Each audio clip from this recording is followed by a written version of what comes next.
Hi, I'm Matthew Kelly. Welcome back to Radical and Relevant, where we're exploring the genius of the gospel. Remember, each day we're looking for a word or a phrase or an idea to anchor our day and to allow the gospel to sink its roots deep into our lives, into our words, our actions, our thoughts. Today's gospel is from Luke chapter 16, verses 19 through 31. There was a rich man who was clothed in purple and fine linen, and who feasted sumptuously every day. And at his gate lay a poor man named Lazarus, full of sores, who desired to be fed with what fell from the rich man's table. Moreover, the dogs came and licked his sores. The poor man died and was carried by the angels to Abraham's bosom. The rich man also died and was buried, and in Hades, being in torment, he lifted up his eyes and saw Abraham far off, and Lazarus in his bosom. And he called out, Father Abraham, have mercy on me, and send Lazarus to dip the end of his finger in water and cool my tongue, for I am in anguish in this flame. But Abraham said, Son, remember that you in your lifetime received your good things, and Lazarus in like manner evil things. But now he is comforted here, and you are in anguish.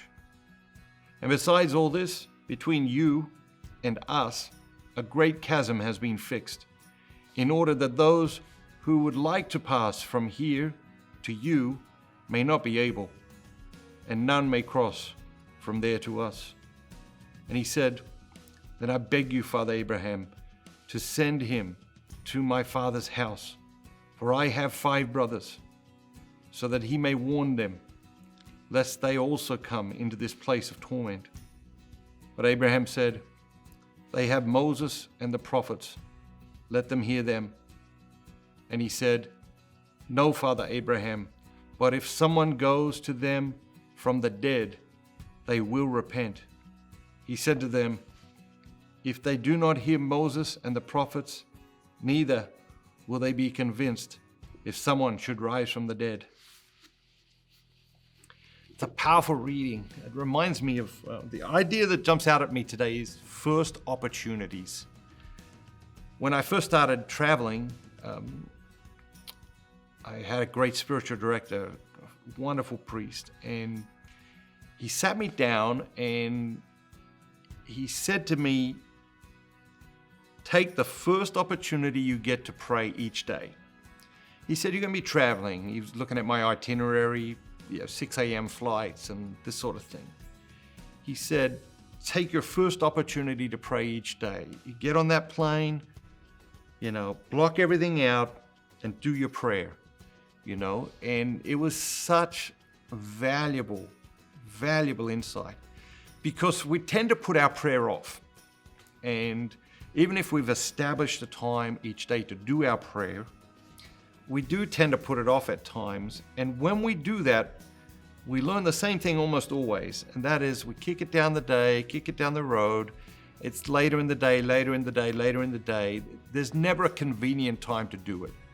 And so we end up, doing it at the end of the day, exhausted, or saying, can't be bothered today. I'll get back to it tomorrow.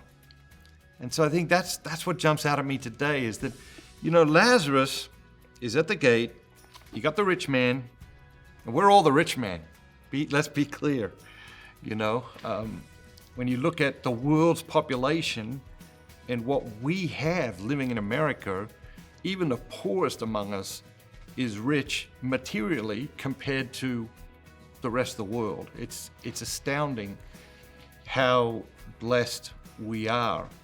And so you got the rich man, and you've got Lazarus at the gate, and the rich man is begging Abraham to send Abraham to him, and then to send Abraham to his brothers.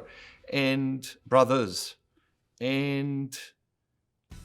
I wondered, did the rich man think, oh yeah, Lazarus is there, I'll give him some food tomorrow, or Lazarus is there, I'll give him some clothes tomorrow, or Lazarus is there, I'll ask him, Lazarus, what happened?